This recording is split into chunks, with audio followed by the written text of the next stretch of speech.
Would you put a stamp on that, please, Miss Parton, and make sure that it gets the post? Yes, Mr. Talbot. Good morning. Fine day again. Would be, if only they wouldn't spoil it with income tax demands. Oh, don't talk to me about income tax. I had to take my holiday in the back garden this year. I beg your pardon, I was stupid. Beastly habit. One picks it up from the messenger boys, you know. Well, perhaps you'd like to see these. They're scoop headlines that I've just thought up. I think they're rather good. A meal begun with Blagg's tomato softens every husband's hearto. Well, how about fit for an alderman? Serve it up quick. Rum-titty, Blagg's turtle thick. Rum-titty, rum-titty. Yes, I shall have to work on that one. Do you want the other one, Ty? Well, perhaps I'd better work on both of them. They always ask for money at the wrong time of the year. What do they do with all the taxes I pay them? The whole thing's iniquitous. And as for the last budget... All right for you, old lad. You can afford to chuck your quids about the office 50 at a time. Dare say the income tax Johnnies would like to know where that came from, what?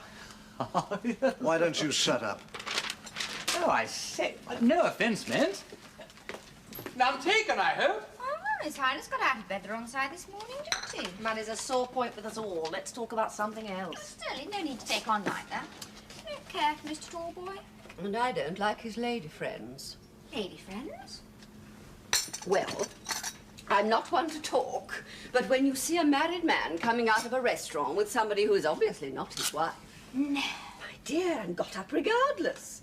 One of those little hats with an eye veil, 3-inch Diamante heels, fishnet stockings and all. And his wife's having a baby, too. Oh, Mr. Pym got to hear about it. He'd be sacked, so perhaps we better stop talking about other people's private lives. What's the matter with her? I still think it's disgusting. What do you think, Mr. Breeden? Well, I think I prefer hubbies hold those wives most dear who offer them Blagg's turtle clear.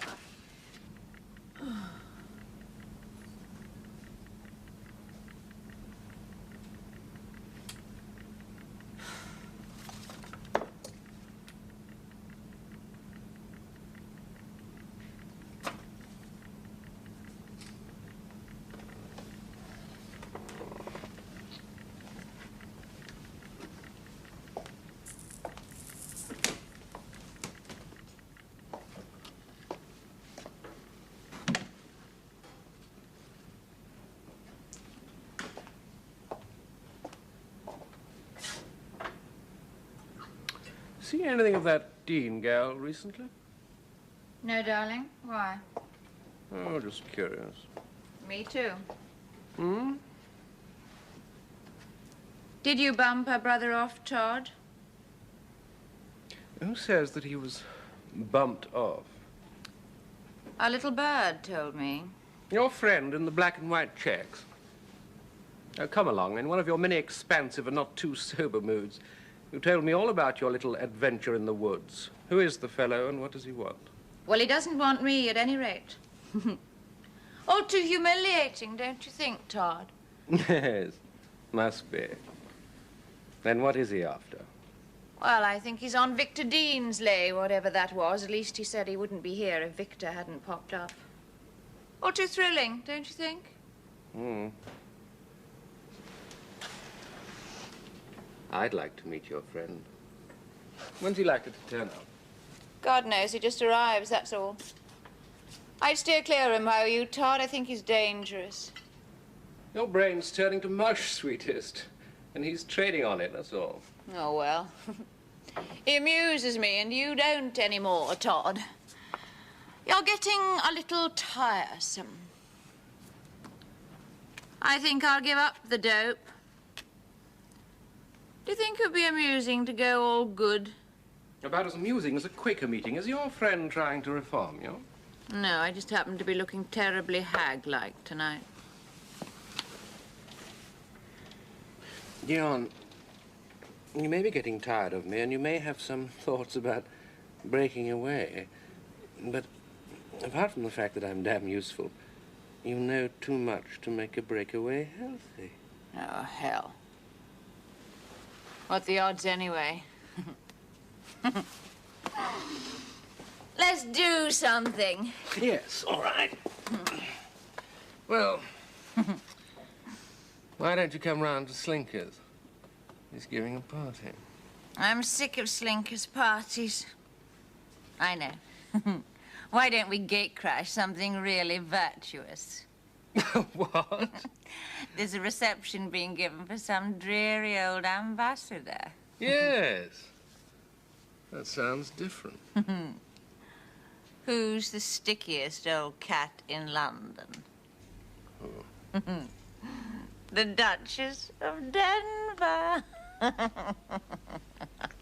Just the right air of mellow decorum, don't you think? You know, Mary, I think the reception's going rather well, even if I do say so myself. Oh, goodness, Helen, you aren't the only one. Several people have said how good the band is. Ambassador made a compliment about the wine. Really? How gratifying. Still, he would hardly be so undiplomatic as to say otherwise to my own sister-in-law, now would he? I don't think he had the faintest who I was. I could have been anybody. I think you can take it as a genuine compliment. Oh, these diplomatic affairs always make me just a little bit nervous. So much protocol and so many things to go wrong. And the Dowager Duchess didn't help. Mother. She was being rather acid about my spine. Your spine?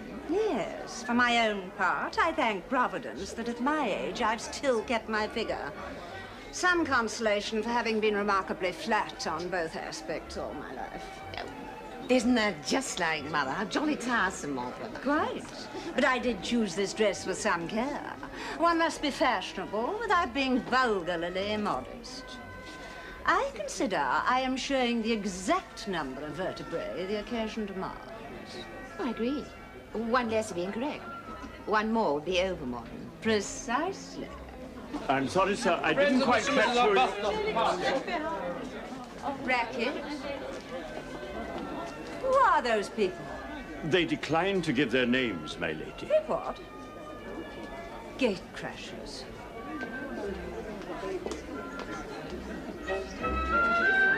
Peter, did you see those people? Indeed, I did. You've caught a pair of right ones this time. That's the Demomery girl, the tame dope. Oh, how horrible. Now, where's Gerald? He's not here. He never is when he's wanted. I believe he's in the library with the ambassador. Oh. Well, Peter, you will have to go and turn them out. I fly to obey your behest.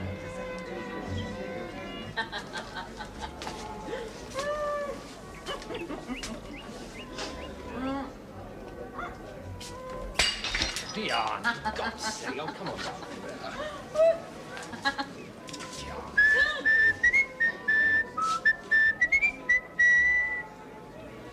Good evening. Miss Demomery, I believe. Harlequin. I beg your pardon? So there you are, Harlequin. I've got you this time, and I'm going to see your face properly if I die for it. I think there must be some mistake. Sir, this is the mysterious stranger. I think it's about time that you and I had a few words, young man. May I ask why you've been tagging after this lady in mountebank get-up? I fear you're laboring under a misapprehension, sir, whoever you are. I have been dispatched by the Duchess of Denver on, well, if you'll forgive me, but a somewhat delicate mission. Indeed? She regrets that she does not have the honor of this young lady's acquaintance, nor, indeed, sir, of yours. And she wishes me to ask by whose invitation you are here. Darling, you do it marvelously. We gate crashed on the old bird, same as you did, I expect. So the Duchess inferred. I'm sorry, but I'm afraid that I must ask you to leave at once. You know, that's pretty good. And I'm afraid it won't work.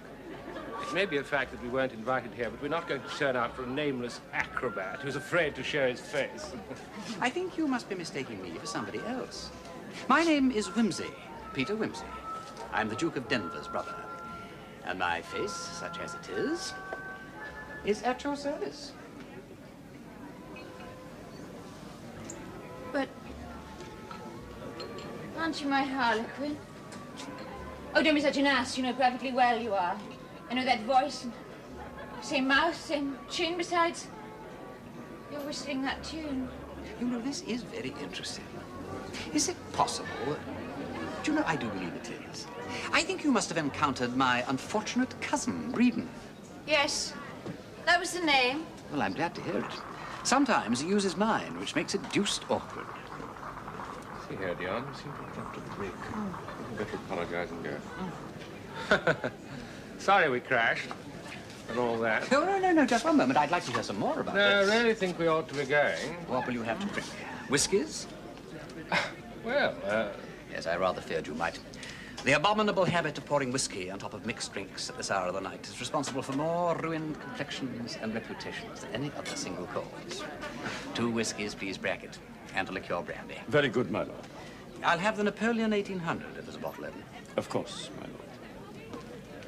thanks. Not at all. Please, sit down. And tell me all about your encounter with my scandalous cousin. Just a minute. I think I know the stud book pretty well. I wasn't aware of the fact that you had a cousin called Breeden. Well, it's not every puppy who appears in the kennel book. And it's a wise man who knows all his cousins. I see. But no matter. My regrettable cousin Breeden, having no particular right to any one family name more than another, makes it his practice to use each one in turn, thus displaying a happy absence of favoritism. Do I make myself clear, Mr. Milligan. Milligan? Ah, the famous Major Milligan. You have a house on the river, I fancy. A beautiful, retired spot. Its fame reaches me from time to time from my brother-in-law, Chief Inspector Parker of Scotland Yard. Oh. Well, I had the pleasure of entertaining your cousin there one night. Did he gate crash on you? Yes, well, of course, that's exactly what he would do. So you have retorted on my dear sister-in-law. Oh, poetic justice, of course. I appreciate it, but possibly the Duchess may take a different view of the matter. No, he didn't gate crash. He was brought there by a lady of my acquaintance. Oh, well, he is improving. Painful though it may be to me, Major Milligan, I think it my duty to warn you against this cousin of mine. He has been warned. Really? Well, he's definitely not nice to know. If he's been forcing his attentions on Mr. Momery, it is almost certainly with some ulterior motive. Not that any man would require an ulterior motive for such attentions. Mr. Momery is indeed sufficient motive in herself. Thank you. But I know my cousin well.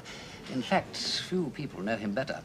And I confess that he's the last man to whom I would look for a disinterested attachment. No, I am unhappily obliged in self-defense to keep my eye on Cousin Breeden's movements. In fact, I'd be no end grateful to hear the details of his latest escapade. All right. I'll tell you. Brackett, have you seen Lord Peter anywhere? His lordship is on the terrace with the lady and gentleman. Hasn't he got rid of them yet? No, my lady, he's ordered drinks for them. Oh, my God. Diving into fountains dressed as a harlequin, vulgar ostentation. How many times have I implored Breeden to conduct himself in a quiet and reasonable manner? Oh, I thought he was absolutely marvelous. I've met him a number of times since then, and he always whistles Tom, Tom, the Piper's son. So when you came along whistling that tune, I thought it was him. Disgusting. Besides, you're so much alike. I mean, same voice, except he never took off the mask. Oh, well, no wonder. The police are interested in my cousin Breeden. How thrilling. What for? Impersonating me, amongst other things. I cannot tell you the distress and humiliation that I have been put to on Breeden's account. Bailing him out of police stations, honouring checks drawn in my name, rescuing him from haunts of infamy. I tell you all these distressing details in the strictest confidence, of course. Ah, thank you, Brackett. Yes, he copies my habits, smokes my favorite brand of cigarettes, drives a car like mine, even whistles my favorite air. One, I may say, particularly well adapted for performance upon the penny whistle.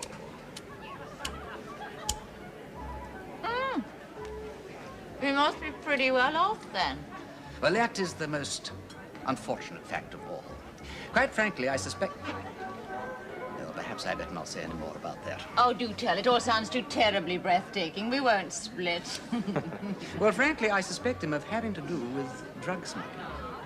I mean to say, dash it all, drug smuggling. You don't say. Well, I've no proof, of course, but I have received warnings from, well, a certain quarter, if you understand. I think you're talking rot. I mean, you can't even get Yeah. to what? Drink up. Well, I don't say that he is an addict himself. It would be almost more respectable if he were. A creature who can batten onto the weaknesses of his fellows without sharing them is, to me, a singularly disgusting object. I may be old-fashioned, but, well, there it is. Quite so. No, I feel it only fair to tell you that Breeden is the sort of person whose acquaintance may well prove, well, shall we say, embarrassing. That is, to anybody who prefers to live a quiet life. I need hardly say any more, need I? Not at all. Do you know, I'm really most grateful to you for your warning, but I think we've trespassed upon your hospitality for long enough.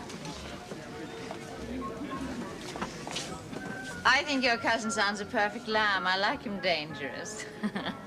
Pompous people are too terribly moribund, don't you agree? My dear young lady, your choice of friends is entirely at your own discretion.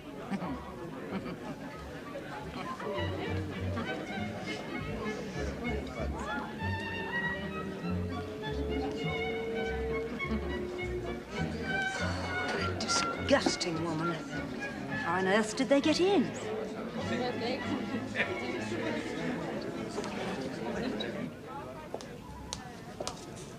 Peter? Hmm? Do you know those people? You're not officially, no. Officially? Well, I think what Peter means is he knows them by reputation. Oh. Oh, yes, of course.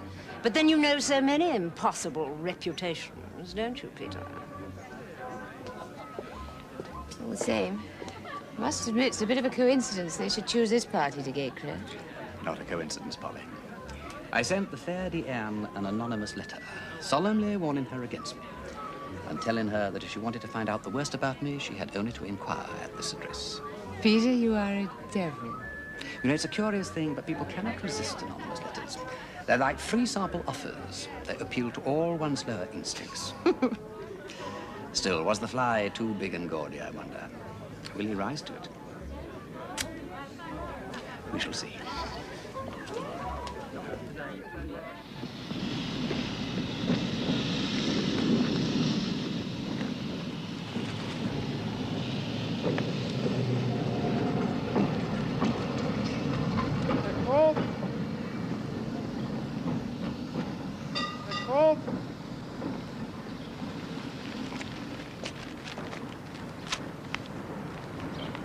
Thank you, Governor.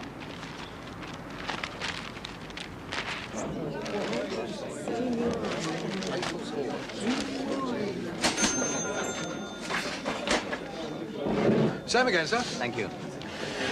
Nasty business, that warehouse fire down in the city, sir. Ooh, very nasty. Well, I was there. Were you now, sir? Well, I'm with the Echo. Punchin. Hector Punchin. The editor gave me a byline because I managed to get an exclusive. Well, congratulations, Mr. Punchin. But I thought the other papers had the report. Well, not about the cat. Cat, sir? But the cat was the first to notice the smoke. She alarmed the night watchman. Saved 3 or 4 lives, I'd say. Well, who'd have thought it? Me. The angle, I mean. You see, the cat's expecting kittens. Well, I've managed to get them for the Echo. When they arrive, that is. What would they want them for, sir? Well, the readers will write in offering them good homes. It's a great circulation stunt. Dogs. Pug. Dogs. They have their off days, same as you and me. And what's more, they have their fancies. Now, I had a dog once. Couldn't abide the sight of goats. You show him a goat, he got a fit of the trembles. Oh, I could tell you about dogs. Yeah, I remember one time when I was bringing him up to run at the White City. Now, there was this bloke leading 2 goats on a string. 2 goats? What do you want 2 goats for? Should I know what he wanted goats for? Well, there was that dog of mine. He couldn't run all day. Well, nerves is nerves. A thing like a goat could upset anybody. But it's a funny thing, you know, this business of nerves. Now, my old aunt had a parrot. You seem to have had a wide experience of livestock. Oh, I have that. As I was saying, that bird had fits of nerves that would surprise you. And what do you think we had to give it to pull it round? No idea. Ginger. Birds is sometimes marvellous on ginger. Stimulates their innards. Well, better than new tracks, eh? What? New tracks. New tracks for nerves. Oh, new tracks, nothing. Not none of your patent slops. No. Strong coffee with cayenne pepper in it. That's what the bird likes. Pardon me, gentlemen, pardon me. Thank you very much, sir. Scotch, sir, now. A double Scotch, not too much soda. Oh, that's quite all right, landlord. I know what you're thinking. But I am not drunk. Not a bit of it. Nerves. Just a little bit out of order, that's all. A large scotch and soda, sir. And what are these two brave gentlemen taking? Oh, that's very kind of you, sir. I'll have a pint. Not for me, thanks. I'm just off. Been up all night. Oh, no, you mustn't say that. It's not time to go home yet. The night is still young. And you know what? I like your face. You're just the sort of fella that I like. Oh, well, thank you. Very nice of you to say so. But I really must be off. A 1 and 6pence, please, sir. 1 and what? 6pence, please, sir. Oh, very well. There you are, my good man. Thank you. Thank you very much, sir. You're good health. Sure.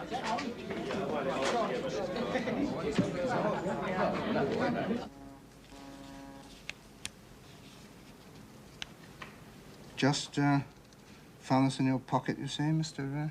Punchin. That's right.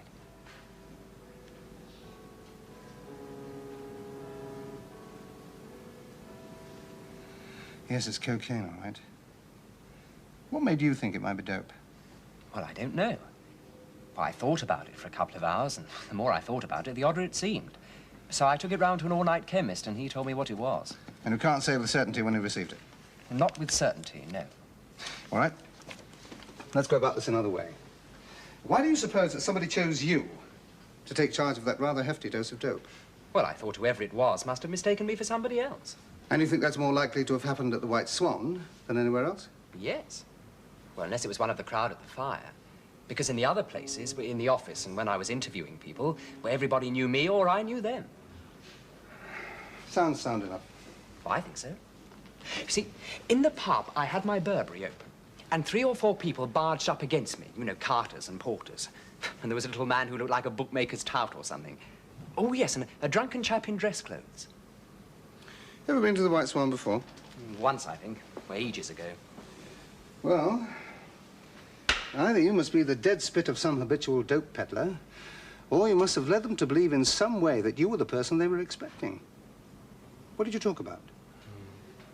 Dogs. And parrots. Chiefly dogs.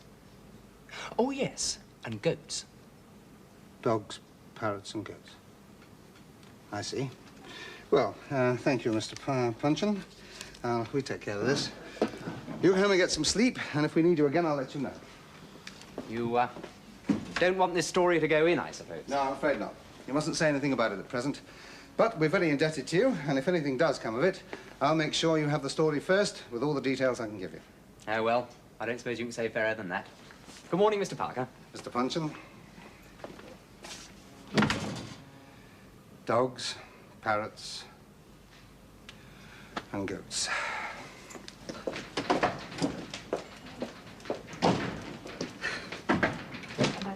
Oh, excuse me. I thought Mr. Tallboy might be here. He's in conference with Mr. Armstrong and a client. Oh. What's up? You look worried.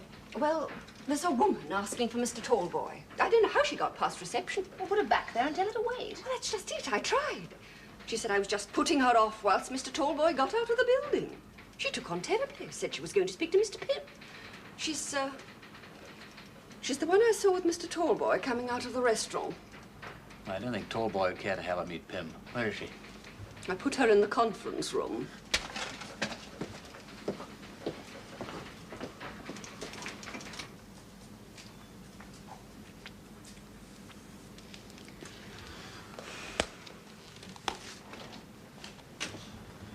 Hello. I understand you're waiting for Mr. Tallboy. Well, unhappily, he's in conference with some clients at the moment, so I thought I'd just come down and entertain you till he gets here. Will you smoke, Miss, Vavasseur. Miss Ethel Vavasseur. Are you Mr. Pym? Oh, good Lord, no. No, I'm a very unimportant person. Just one of the junior copywriters, that's all. Oh, I see. You're a pal of Jim's. Mr. Tallboy's? No, not especially. They told me there was a very beautiful young lady waiting for him downstairs, so I thought, what ho, why not buzz along and cheer her weary hours of waiting, what? I'm sure that's frightfully good of you. What I expect you mean is Jim sent you along to see if you can talk me round. But I can tell you this. Jim Tallboy thinks he can get round me by sending his flash friends. My dear Miss Wimsey, I'm not here to forward his interests in any way, except perhaps by offering the suggestion that this room is possibly not the most suitable spot for interviews of a personal nature. Is that a fact? But if a fellow won't answer your letters or come to see you, and you don't know where he lives, what's a girl to do? No. Oh, I do. How unkind. How abominable. But there, when a fellow's telling the tale to a girl, it's one thing. And when he's got her into trouble, it's another. I see. The girl doesn't hear so much about him marrying her, then. Well, you tell him he's got to do it, see? Or I'll scream my way into old Pym's office and make him. My dear young lady, even Mr. Pym, great autocrat that he is, couldn't make Mr. Tallboy marry you because he's married already. Married? Dirty beast. I don't care, though. He's got to do it. His wife can divorce him. Goodness knows she's got cause. I've got his letters. And you brought them with you? How very far-sighted of you. I don't know what you mean.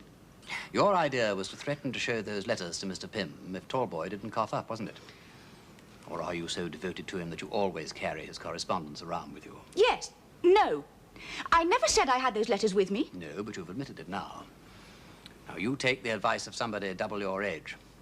If you cause trouble, Tallboy will very probably get the sack, and then there'll be no money at all for you or anybody else. Now, listen, you... And if you try to sell him those letters, well, there's a word for that, and it ain't a very pretty one. Well, that's all very well. But what about this trouble he's got me into? Are you sure you're not mistaken about that? Of course I'm sure. What do you take me for? An innocent? Most assuredly not. Well, no doubt Tallboy will be prepared to make some suitable arrangement. But if I may presume to advise you, no threats and no disturbances. And forgive me, but there are other people in the world. Ah, Tallboy! I've been entertaining the young lady in your absence. Thanks very much. Oh, my dear fellow, don't you thank me. The gratification is entirely on my side. Miss Wimsey? Well?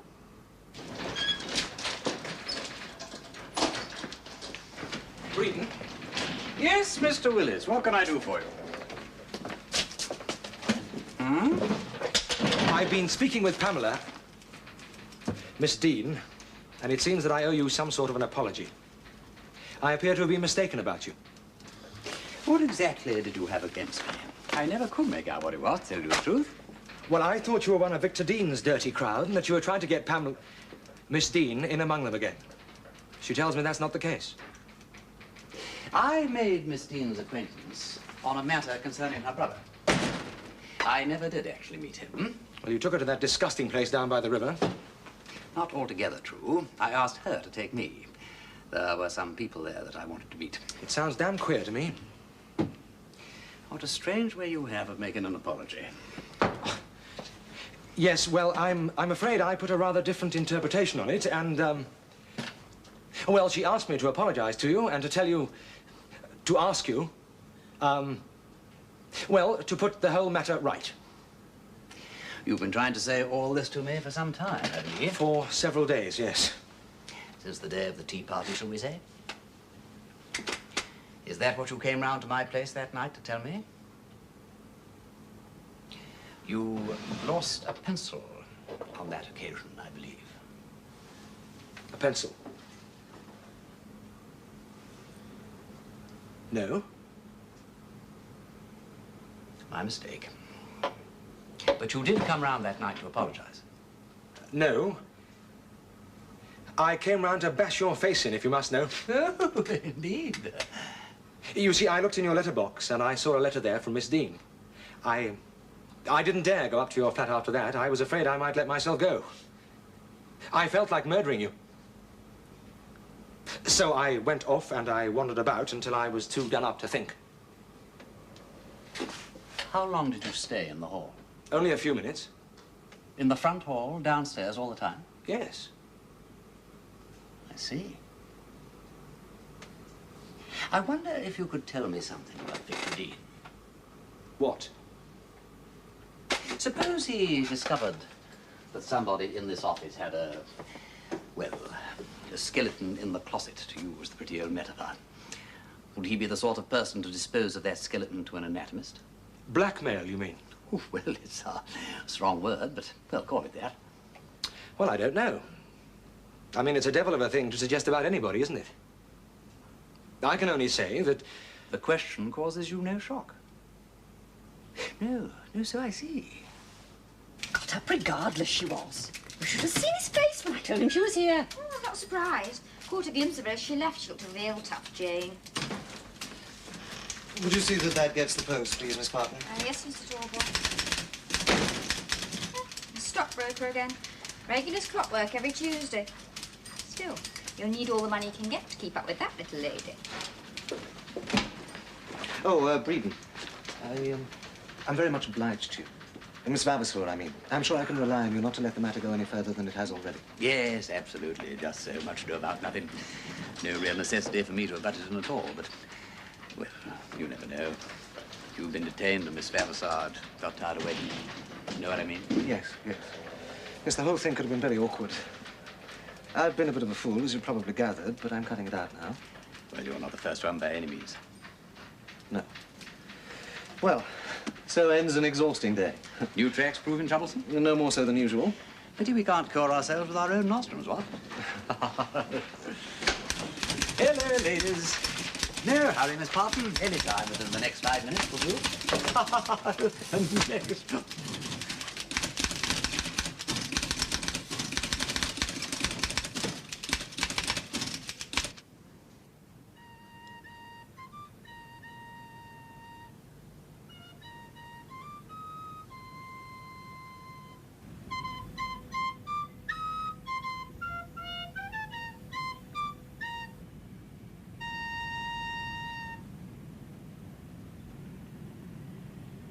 Well, since my virtuous cousin Wimsey seems to have let the cat out of the bag, I may as well take this off.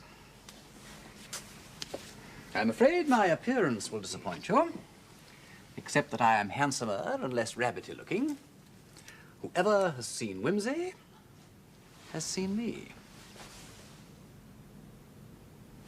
It's absolutely incredible. Yes, well, you needn't come too close. Even a face like Wimsey's is better than yours. Yours is blotchy. You eat and drink too much. Well, I take it you want something out of me. People of your sort usually do. I've got no objection to being frank with you. Oh, how nice to hear anybody say that. It always prepares one for a lie to follow. If you choose to think so. But I think that you'll find it your advantage to listen. Financial advantage? What other kind is there? I begin to like your face a little better.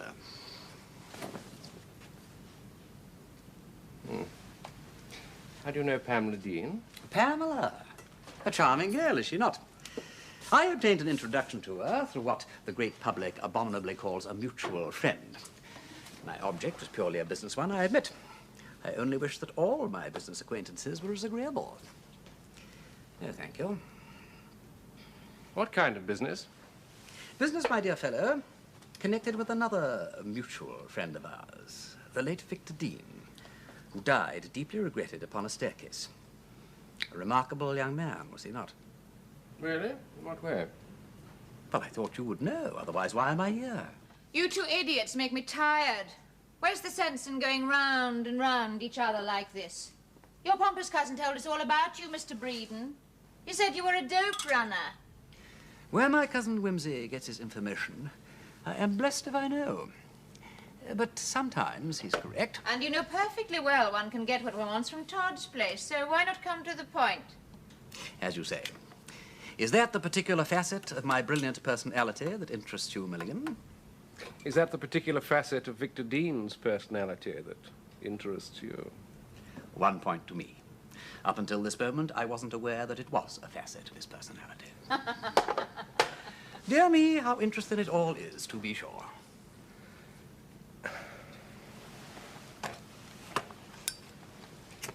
Did Pamela Dean tell you what her brother's job was? Well, of course. He wrote advertising copy at a place called Pim's. There's no secret in that. But that's just what there is.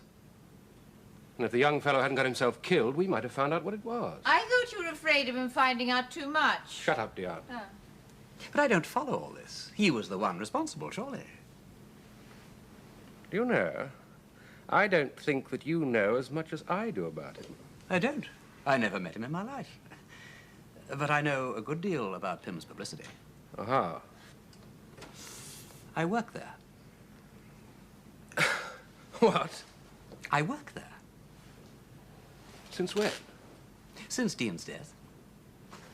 Because of Dean's death, you mean? Yes. I obtained information, as my dear cousin Wimsey's police pals would say. Dean was onto something pretty fishy at Pym's, and since most fish have gold in their mouths, like St. Peter's, I thought it wouldn't do any harm to make a cast or two over that particular pool. What did you find out? Oh, my dear Milligan, you would make a cat laugh. I don't give information away. I dispose of it advantageously. But I'll tell you this. Dean was bumped off in order to prevent him talking. And so far, the only person who I have been able to discover wanted him out of the way was yourself. The police might be interested in that fact. The police? Oh, I quite agree. I don't like the police. They pay very badly and they ask a heck of a lot of questions. But it might be useful for once to get on the right side of them. You're barking up the wrong tree. I didn't kill the fellow. I didn't even want him killed. No, Dean had found out who was working the thing at Pym's.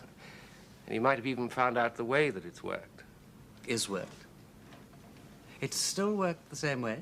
Well, as far as I know. Tell me, how much do you know about the way your operation works? Enough. Perhaps you would like us to supply you. If you're not satisfied with your own distribution, you have only got to inscribe your name upon my list of customers. Delivery on Thursdays and Sundays.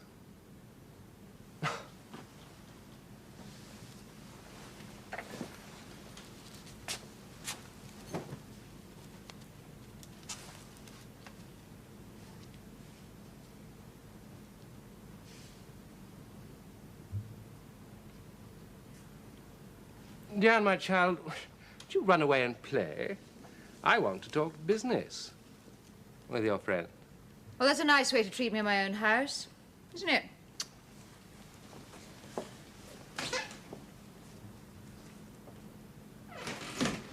Right. Now, I'm going to tell you all I know. If you double-cross me, it's at your own risk. But if we can find out how this thing works and who works it, we can get in at the top, where the big profits are. Now, the whole thing is being run from that advertising place of yours. Pym's? I found out from a chap who's dead now. It's a long story, but... well... I was dining with him one night at the Carlton, and he was a bit lit up. Old Pym came in with a party. My man recognized him and turned to me and said, if old Pym knew what was going on at that precious advertising place of his, he'd have a fit. Well, I asked him what he meant, and he told me that the dope traffic was being run from there. Did he say how he knew?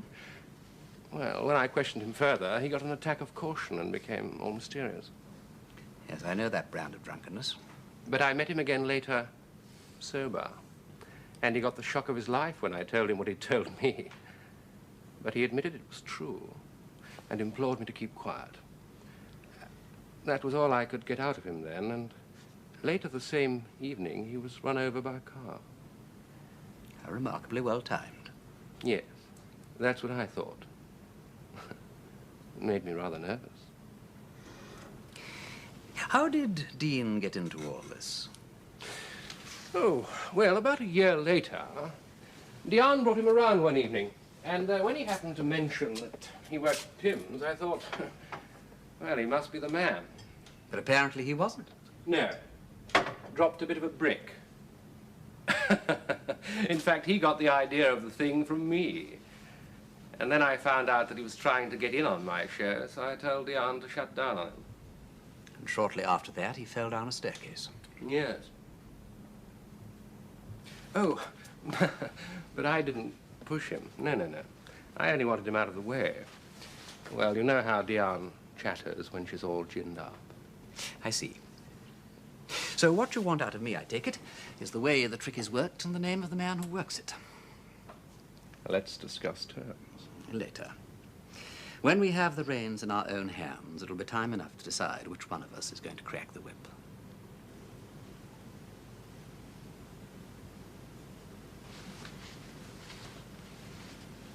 Sorry.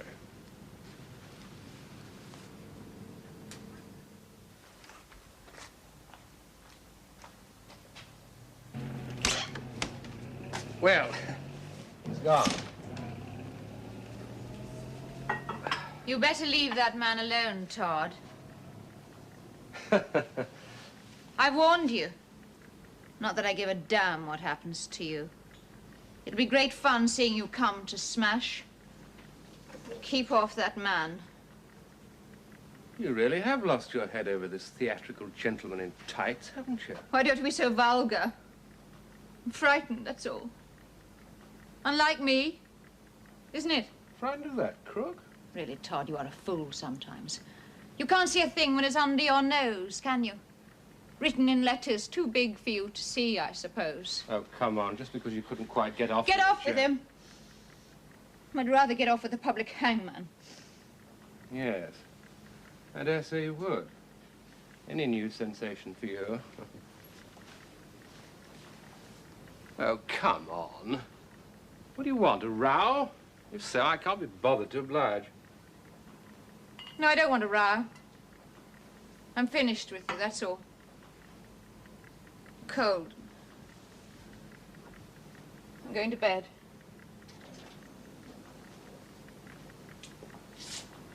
Todd. What? Did you kill Victor Dean?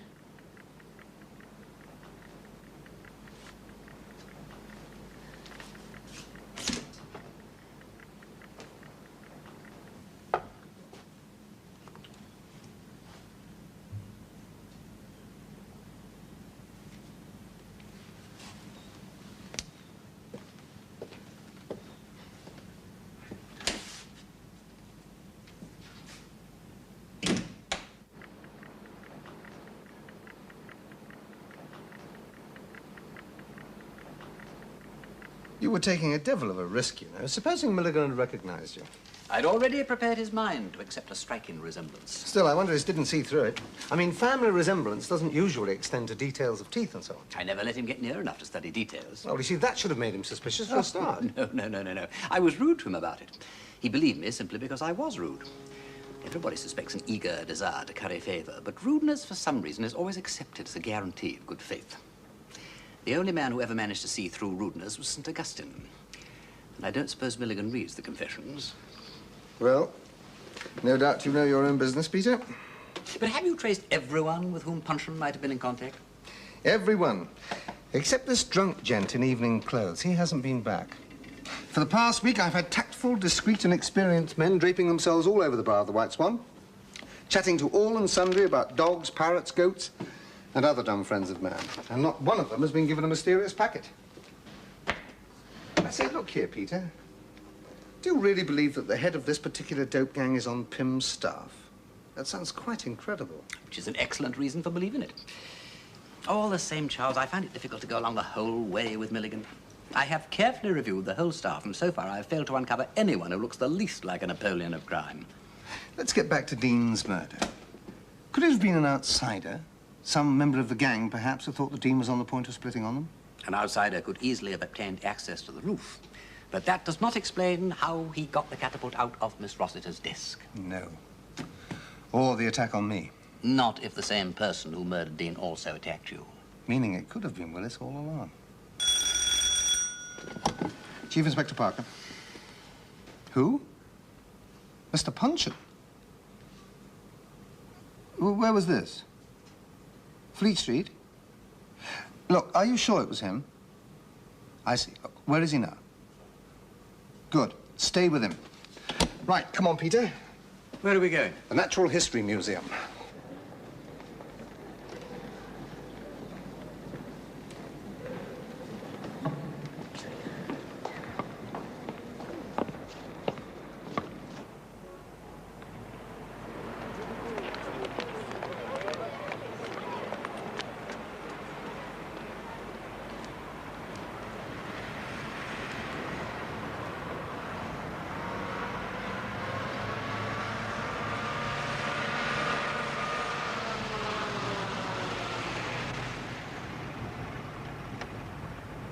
You wait here, Peter. I'll go make contact with Punch.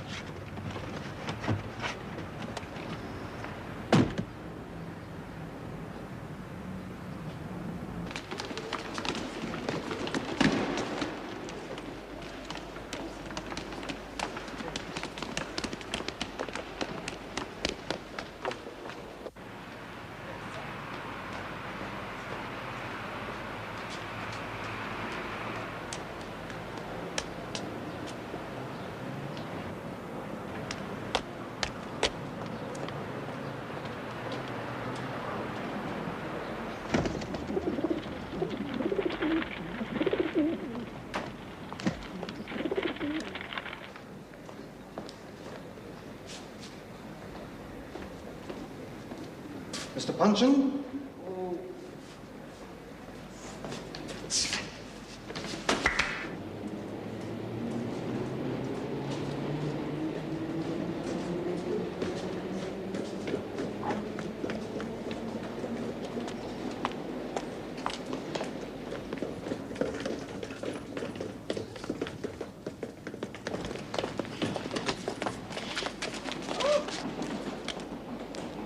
I'm so sorry. Beg your pardon.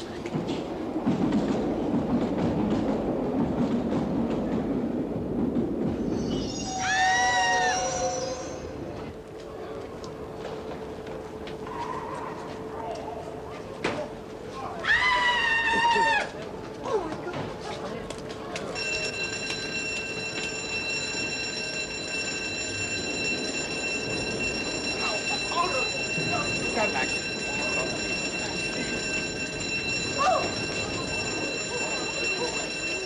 Oh!